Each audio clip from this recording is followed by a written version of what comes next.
আসসালামু আলাইকুম রহমতুল্লাহি ওয়া বারাকাতুহু। নতুন একটি ডেইলি ব্লগ আপনাদের মাঝে শেয়ার করার জন্য চলে আসলাম।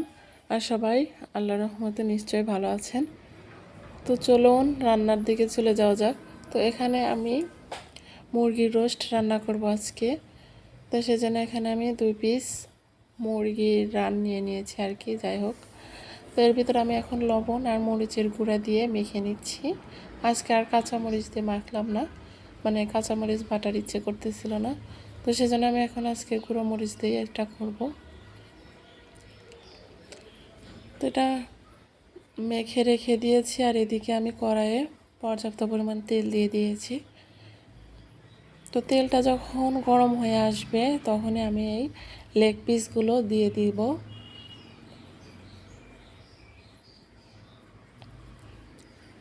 এটা কিন্তু ব্রয়লার মুরগির।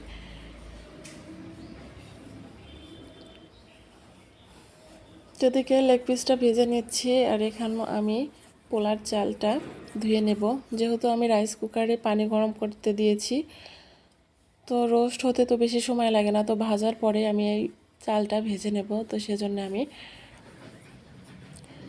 চালটা ভালোভাবে এখন আমি ধুয়ে পরিষ্কার করে নেব।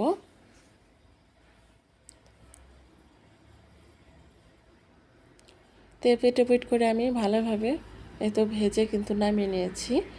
এতটুকু লাল করব, যেহেতু ব্রয়লার মুরগি সেজন্য এতটুকু লাল করেছি। অন্য কোনো মুরগি হলে এতটুকু লাল করতাম না আর কি, হালকা ভেজে নিতাম।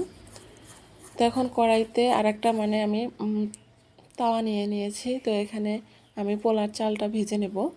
তো একটু গরম হোক, পানি ছিল তো পানিগুলো আমি এখন একটু ভালোভাবে মানে ছড়িয়ে দিলাম যাতে তাড়াতাড়ি শুকিয়ে যায় আর কি। তো এখন এর ভিতরে আমি তেল দিয়ে দেব। তার একটি কথা, যারা আজকে আমার চ্যানেলে প্রথম এসেছেন প্লিজ আমার চ্যানেলটিকে সাবস্ক্রাইব করে পাশে থাকবেন। ভালো লাগলে লাইক কমেন্ট অ্যান্ড শেয়ার করবেন। আর যারা অলরেডি আমার চ্যানেলটিকে সাবস্ক্রাইব করেছেন তাদেরকে অসংখ্য অসংখ্য ধন্যবাদ। যেহেতু রমজান মাস চলে এসেছে, মানে রমজান চলে এসেছে বলতে রমজান মাস চলছে আর কি। তো আমি কিন্তু এটা ইফতারে খাওয়ার জন্যই করছিলাম আর কি।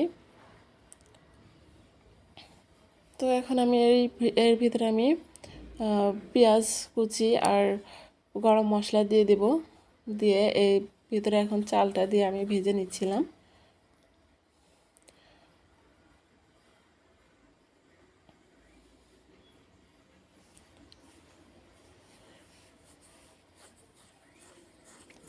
তো চালটা ভাজা হয়ে গেছে। এবার আমি যে রাইস কুকারে পানি গরম করতে দিয়েছি, এখন এর ভিতরে আমি চালটা ঢেলে দেব।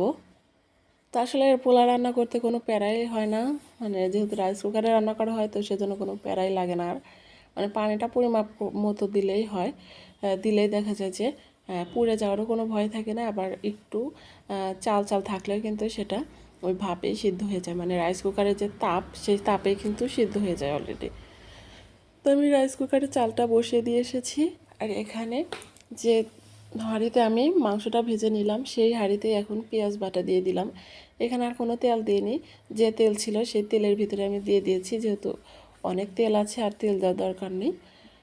আর এখানে আদা রসুন বাটাও দিয়ে দিচ্ছি, দিয়ে এটা ভাজতে থাকবো।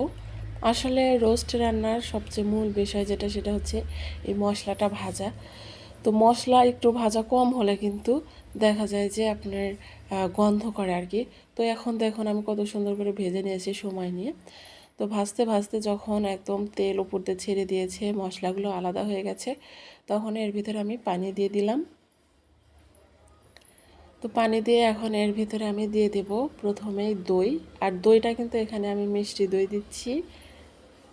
এখানে চাইলেও টক দই ব্যবহার করা যায়। আসলে চাইলে বলতে এখানে টক দই সচরাচর বেশি ইউজ করা হয়, তো আমি এখানে মিষ্টি দই দিচ্ছি। আমার এক্সট্রা করে আর চিনি দেওয়ার দরকার হবে না। তো মিষ্টি দই দিয়েও কিন্তু আপনারা অবশ্যই করে খাবেন, দেখবেন যে রোস্টটাও কিন্তু অনেক মজার হয়। আর এখানে আমি টমেটো সস দিয়ে দিচ্ছি পরিমাণ মতো।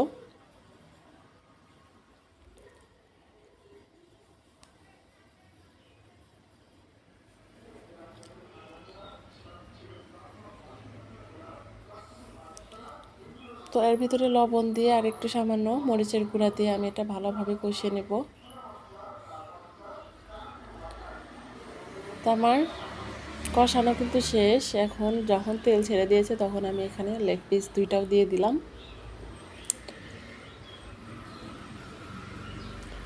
দিয়ে এটা একটু কষিয়ে নেব। এপিট ওপিট করে ভালোভাবে মশলার সাথে মিশিয়ে নেব।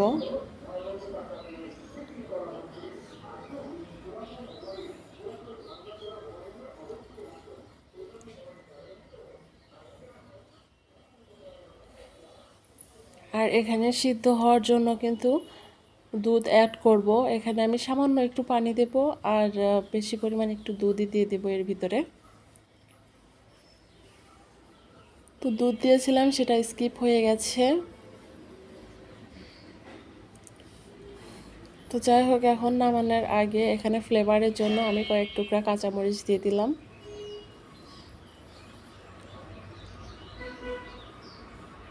কাঁচামরিচ দিয়ে এবার ঢাকনা দিয়ে এটা ঢেকে দেব আর দমে বসিয়ে দেব। আমার রান্না কিন্তু প্রায় কমপ্লিট।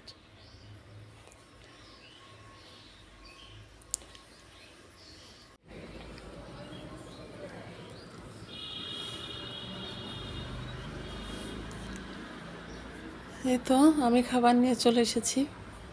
দেখেন কতটা ঝরঝরে হয়ে গেছে আর একটু কিন্তু চাল চাল নেই। আমি ভালোভাবে রাইস কুকারের ঢাকনার উপরে আর একটা মানে বোল দিয়ে ঢেকে রেখেছিলাম যাতে ভাপটা না বেরোতে পারে। আর এই তো রোস্ট দেখুন কত সুন্দর হয়েছে। তো যাই হোক, আমি প্লেটে বেড়ে নিয়েছি, এখন এটা খেয়ে নেব। আর আজকের রোস্ট রান্নাটা কেমন হয়েছে অবশ্যই কিন্তু কমেন্টস করতে ভুলবেন না। তো সবাই ভালো থাকেন, সুস্থ থাকেন। আজকের ভিডিওতে এখানে শেষ করছি। আল্লাহ হাফেজ সবাইকে।